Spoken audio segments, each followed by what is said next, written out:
Hello guys, welcome to the Rust programming tutorial second video.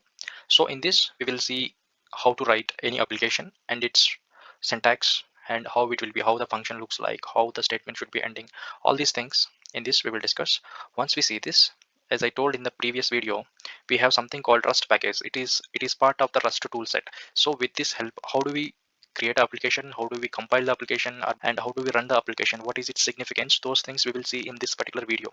Now let's see, here under this Rust folder we see that hello world.rs. All the Rust source code will end with the extension .rs. Okay, and any function will starts with fn. This is the main function, this is the starting of the any executable. From here anything will be called or executed, and here we see that println exclamation, and this exclamation mark is mandatory. Then we see that at the end we are ending with a semicolon. This semicolon is not mandatory, it is required only when we are separating the statements. For example, after the statements there are no more statements, so here you can simply ignore the semicolon, nothing, no error will occur. I will show in the demo how it will be while compiling the Rust program. Okay, so now we have something called Rust C. It's a Rust compiler. With this we should be able to compile the Rust programs. So let's run this particular hello world.rs. So basically in Windows, whenever you compile the Rust program, it will generate the application with .exe in Windows, and also the PDB file. This is the actual executable file, and this is the debug info. It contains the debug info. Okay, see, even though without the semicolon, it's executed. Let's say you just added one more statement here, but okay. Let's say this is hello YouTube. So now let's execute and see what happens. It is asking to add semicolon after the hello world, because while separating the statements we must give a semicolon. Now let's compile it again. Now you see that there is no error and it's created. So there is one more thing called Rust format, because each one will write in their own coding language. Let's say you came from C language or Python language, the format will be different. In the Rust has inbuilt formatting. Okay, so let's say for example you brought that curly braces from here to here, and if you run Rust fmt, and then you see this, what happened. See, it went into the previous statement, it automatically formats the best practice of the best format of the Rust. Okay, so this is how, like, the traditional way of creating any uh, .rs file and writing our application. Okay, as I mentioned, we have something called Cargo framework. Okay, you can see here it's Cargo. Okay, it's inbuilt tool set for the Rust. Okay, now with the help of this, how do we create a project, we will see. Okay, let me create a new project. The command will be cargo new Rust project via Cargo.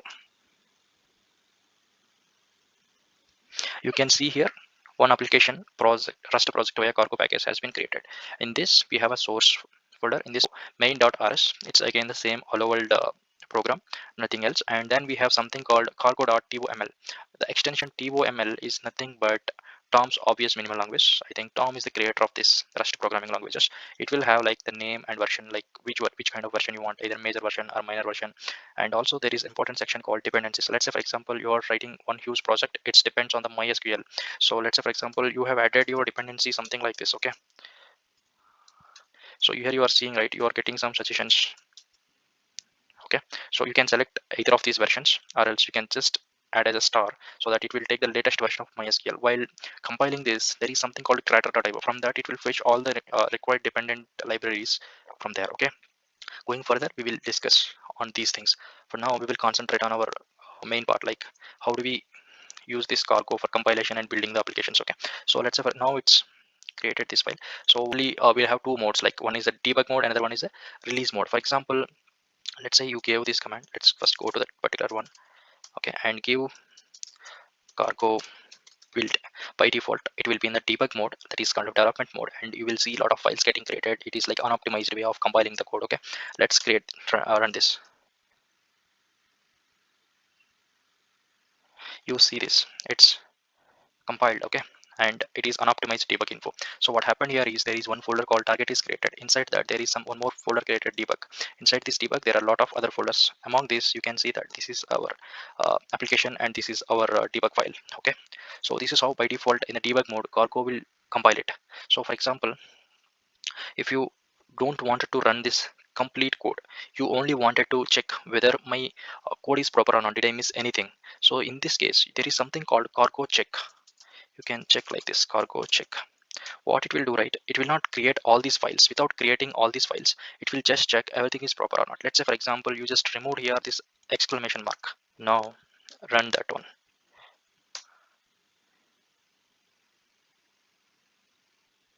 See, the previous case, it is simply executed because there is no errors. But now if you see, it's not a function because we haven't given the exclamation mark. So if you give the exclamation mark and if you run this again, it will be fine. It is saying that your project does not have any errors. So as I told that we have compiled this currently in the debug mode. So let's execute that particular exe target debug, and then the way we can run this is using rust project.exe. So you see this here again, it is printing hello world. Okay, so there is another mode called cargo build -hyphen release. This is optimized way of compiling. Okay, now you will see release, it is optimized. It will not create all these things. It's compiles in an optimized way. So if you wanted to build and run the application in a single go, there is another command called cargo run. If you run this, it's first compiled in the dev mode, that is debug mode, in an unoptimized way, and then it is also executed that particular exe so that it is printed hello world. Now till now we have seen how do we write in a traditional way and how do we use a cargo. So in the next video we will discuss about the rust data types. Thank you for watching this video. Please see the content in our channel. I'm also making videos on the Python programs as well and C as well. So if you have any doubt on any of the programming languages, either C or Python or Rust, you can ask me. Anyway, I'm going to continue this Rust programming tutorial.